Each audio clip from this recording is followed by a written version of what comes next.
Hello, this is Gio, and look at what we have here. We have a mirror ball kit.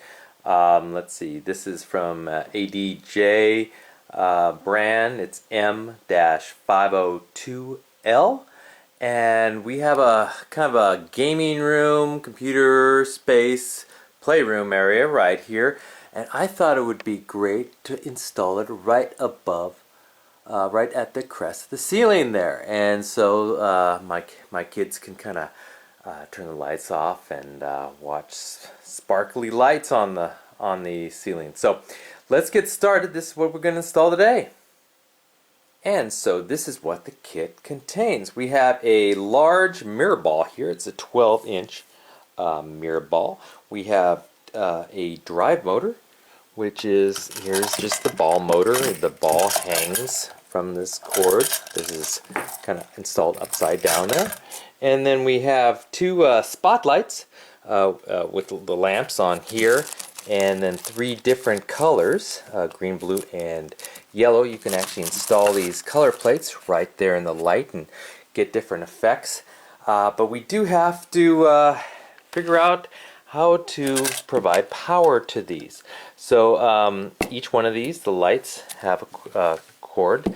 The motor here has a cord, and so we'll have to kind of figure that out. But first things first, we're going to install the mirror ball up there and then try to see what the best light angle would be.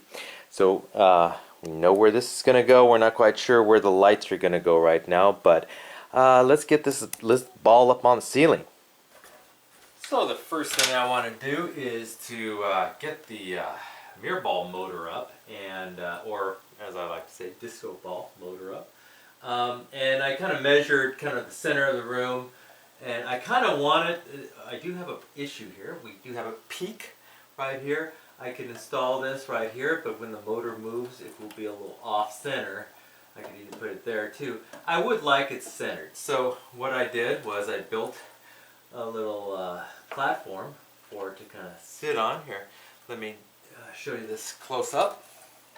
Okay, so you can see kind of like I made it just out of a block of wood, painted it black, so when this is connected, it'll just sit there nice and snug when I go ahead and put in the screws. Okay, there we have it. We got the ball up. I plugged it in temporarily just to see how it operates. You can see how it's secured on the top there, and you can see where I put the toggle bolts there to secure it, and the block of wood for the peak of the ceiling. Next we're going to try to locate where these lights should go. Now I put the yellow light in because I want to use the yellow and the red, and I noticed when you put in the filtered light, it's actually not as bright as the white one, and I kind of want to see the true effect.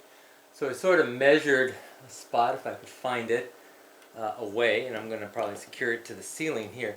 But I just want to see kind of what it looks like, and I'm looking all the way around the room, and it's getting this effect that I want. I kind of played around with the different positions, but I think I'm going to stick one here, and then on the opposite side, I think a red color on the opposite side. So I'm going to go ahead and use toggle bolts again to secure this to the ceiling. I'll deal with the electrical after I get everything up. Okay, so I went ahead and set up the second light. Again, the first light is right here and is aiming to the ball right there. Originally I was going to put the second one right there and aiming on the opposite way, but instead I kind of threw it at a different angle and slightly farther away, and I'll show you why I did that. Now here's looking on the ground, and it's kind of bright outside through the window. It's in the dark. This looks really cool, but you can kind of see lights going in two directions. One, kind of the larger dots going this way, and then there's kind of a, let's see if we can get it better. You can see kind of smaller lights going this way, and you're kind of getting that crisscross pattern, which I kind of like. And having the light going, hitting the ball at a different angle kind of does that. Also, the bigger lights here are associated with this light. This light is closer to the globe, and therefore the mirrors on the globe are producing larger light dots. This one over here is farther away from the globe and are actually producing the smaller dots that you're kind of seeing cross this way. And so having those two different sizes, I kind of like that, and I kind of like the crisscross. Again, I apologize, it's a little bright from the window and you're not getting the full effect, but I'll show you that later. The next thing I want to do is go ahead, right now they're attached to extension cords. I want to put some electrical strips up on the ceiling, and I'll show you how that looks in a second. And there you go, we're all done. You can see what I did with the electrical there. I put it in these metal tracks. Here's a close-up of the light. I just made a receptacle there. I traced the wire to the globe itself, put another receptacle there, and then down and over.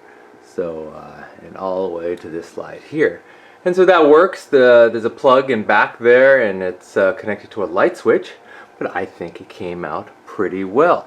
I would have preferred if the actual wiring was hidden, but that wasn't really the option. But I think it came out pretty well. And there's from the back view there, and you can kind of see the lights. I'll show you what it looks like in the dark. And here it is at night. You can see my kids kind of playing there, and they're enjoying their time. And I hope you enjoyed this video. This is really, I've always wanted a disco ball, a mirror ball in the kids' room, and I hope this video helped you out. I wish you luck on your disco ball project, or maybe your discotheque project. I will see you next time. Bye-bye.